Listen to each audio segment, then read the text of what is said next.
രണ്ട് ചെറുപ്പക്കാരെ കൂടി പോരാട്ടത്തിന് ഇറങ്ങുന്നുണ്ട് ഇപ്രാവശ്യം കോഴിക്കോട്ട് കോൺഗ്രസ്. നാദാപുരത്ത് അഭിജിത്ത്, ഒപ്പം ബാലുശ്ശേരിയിൽ അഭിജിത്തിന്റെ ശിഷ്യൻ സൂരജ്. KSUവിന്റെ ജില്ലാ പ്രസിഡന്റ് ഒരു നിയമസഭാ തെരഞ്ഞെടുപ്പിന് ഇറങ്ങുമ്പോൾ എന്താണ് പറയാനുള്ളത്? നാളിതുവരെയുള്ള സംഘടനാ പ്രവർത്തനത്തിന് പാർട്ടി നൽകിയ വലിയ അംഗീകാരമാണ്. അതിന് നന്ദി പറയുകയാണ്. കേരളത്തിലെ വിദ്യാർത്ഥി വിരുദ്ധമായ ജനവിരുദ്ധമായ നിലപാടുകൾ സ്വീകരിച്ച ഭരണകൂടത്തിനെതിരെയുള്ള നിരവധി പോരാട്ടങ്ങൾക്ക് നേതൃത്വം നൽകിയ വിദ്യാർത്ഥികൾക്കും ചെറുപ്പക്കാർക്കും ആ പോരാട്ടങ്ങൾക്ക് കൂടി കിട്ടിയ അംഗീകാരമായിട്ട് ഞാനിതിനെ കാണുകയാണ്. ബാലുശ്ശേരിയുടെ ജീവൽ പ്രശ്നങ്ങളോടൊപ്പം ചേർന്നുകൊണ്ട് ബാലുശ്ശേരിക്ക് ചങ്ക് പറിച്ച് ബാലുശ്ശേരിയോടൊപ്പം ചേർന്ന് നിൽക്കും. ഇത്തവണ ബാലുശ്ശേരിയിൽ നിന്നൊരു MLA ആയി കടന്നു പോകുന്നത് സൂരജാവുന്ന കാര്യത്തിൽ തർക്കമില്ല. ഞങ്ങളുടെ മണ്ഡലം കൂടിയാണ്.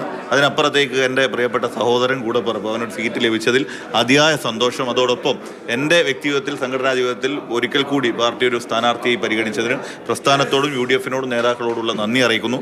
കേരളത്തിലെ ജനങ്ങളൊരു മാറ്റം ആഗ്രഹിക്കുന്നുണ്ട്. ആ മാറ്റം ഇത്തവണ കോഴിക്കോട് ജില്ലയിലുണ്ടാകും, അത് നാദാപുരത്തുണ്ടാകും, അത് ബാലുശ്ശേരിയിലുണ്ടാകും. ആകമാനം ആ മാറ്റം ഉണ്ടാകും. ആ മാറ്റത്തിൻ്റെ ഭാഗമായി ഞങ്ങളും ഉണ്ടാകും. DCC പ്രസിഡന്റ് പ്രവീൺ കുമാർ പോരാട്ടത്തിന് ഇറങ്ങുന്നു. കൊയിലാണ്ടിയിലാണ്.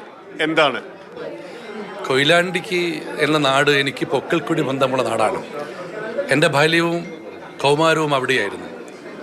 പൊതുപ്രവർത്തനത്തിൻ്റെയും രാഷ്ട്രീയ പ്രവർത്തനത്തിൻ്റെയും അരിശി കുറിച്ച മണ്ണാണ് കൊയിലാണ്ടി. അവിടുത്തുകാർക്ക് എന്നെയും എനിക്ക് അവരെയും അറിയാം. ഇത്തവണ കൊയിലാണ്ടി UDF ജയിച്ചിരിക്കും. കാരണം എൻ്റെ ആ നാടുമായുള്ള ആത്മബന്ധം കണ്ടില്ല എന്നടിക്കുവാൻ കൊയിലാണ്ടിക്കാർക്ക് സാധിക്കില്ല. കോഴിക്കോട്ട് നോർത്തിൽ അഡ്വക്കേറ്റ് ജയന്ത് സ്ഥാനാർത്ഥിയാവുകയാണ്. ജയന്ത് കുറെ കാലമായി സ്ഥാനാർത്ഥിയാവുന്ന പ്രതീക്ഷിച്ചിരിക്കുകയായിരുന്നു. എന്തെങ്കിലും മത്സരിക്കുകയാണെങ്കിൽ ഈ നോർത്ത് നിൽക്കണം എന്ന് തന്നെയാണ് ഞാൻ ഇന്നും ആഗ്രഹിച്ചിട്ടുള്ളത്. കാരണം ഞാൻ ജനിച്ചു വളർന്ന നഗരമാണ്. ഞാൻ പഠിച്ച നഴ്സറി മുതൽ ഈ നഗരത്തിൻ്റെ ഭാഗമാണ്. പ്രീ ഡിഗ്രിയും ഡിഗ്രിയും LLBയും അങ്ങനെ 10-12 വർഷം കോളേജ് പഠിച്ച ഈ നഗരത്തിലാണ്.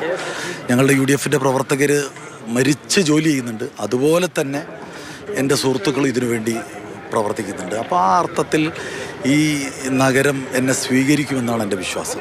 Thank you. All the best. Thank you.